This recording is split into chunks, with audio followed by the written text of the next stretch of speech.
There is a box in the corner of my sewing room. It is a box whose contents have not seen the light of day for many a month.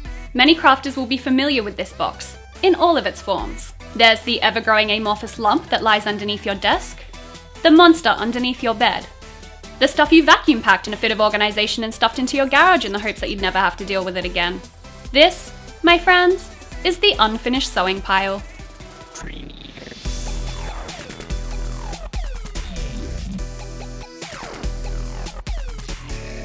Okay, so the item that I pulled out of the style pile box today is this long sleeve dark green top. I originally thrifted the top because I really like the colour. I think that dark green and red hair go together particularly well, but unfortunately I also live in Sydney, Australia, which is really hot about 90% of the time, and long sleeve things just don't really work here.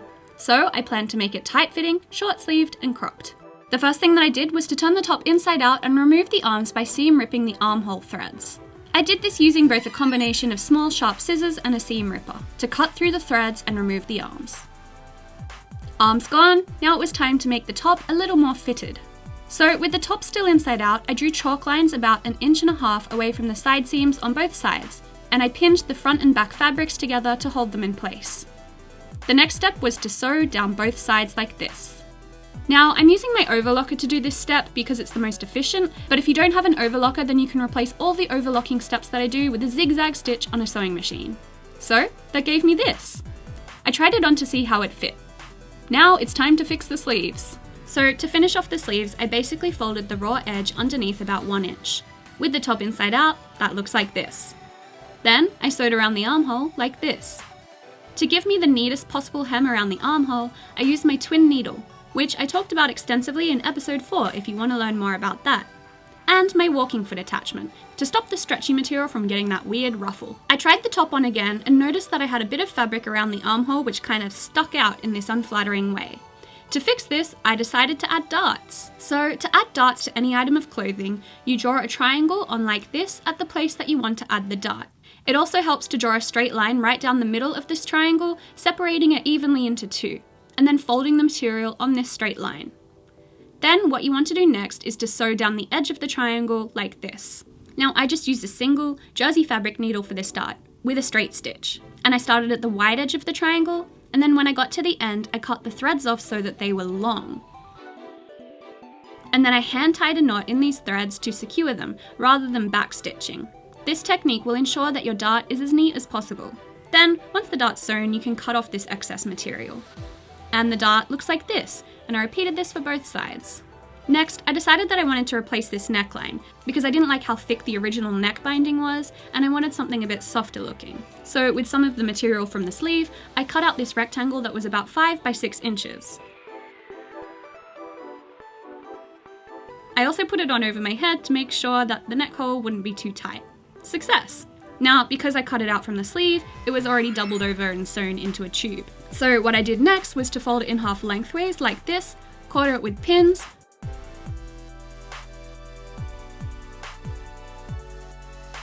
quarter the neck hole with pins, and then sew the two together. Now I really should have just cut the original neckline off before doing this, but for some reason I didn't think of doing that until afterwards, so I had to adjust my needle so that I wouldn't sew through this neckline, but past it. Anyway, to sew on the new neck binding, I placed the binding onto the machine with the raw edge facing this way, and then next I placed on the neckline of the top, which I slid underneath, and I matched up the edges. I first sewed the two together using my sewing machine, a single needle, and a straight stitch, and while I sewed, I pulled the fabric so that each set of pins matched up.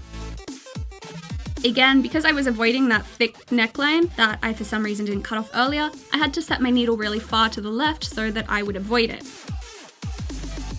Then I overlocked around the stitches that I just sewed to allow the material to stretch, but if I wasn't using an overlocker, then I'd need to zigzag stitch this whole thing instead. And I know I went through that pretty quickly, but there is a much better explanation of exactly how to do this if you go to Get Thready With Me episode 10, DIY crop tops. Anyway, the finished new neckline looks like this. The next thing that I wanted to do was to crop the top to just above my belly button. So I found my belly button and I drew a chalk mark on top of it. Then I took the top off and I drew a much better chalk line straight across where I wanted to cut the top, and then I used my rotary cutter to remove this fabric. Then I folded the raw edge up inside the top about 1 inch, pinned it all together, And again, I use my twin needle and walking foot to make a nice hem.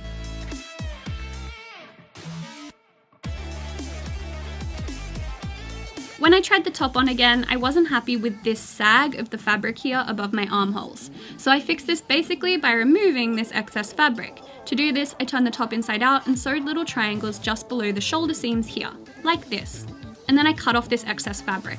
I also then overlocked over the top of these stitches. And this is how the final top turned out. It's much more fitted than the original top and much more appropriate for Sydney's weather. Here's a comparison of the two. An unfitted long sleeve top turned into a tight-fitting crop top with a new neckline. I'm so happy with how this turned out.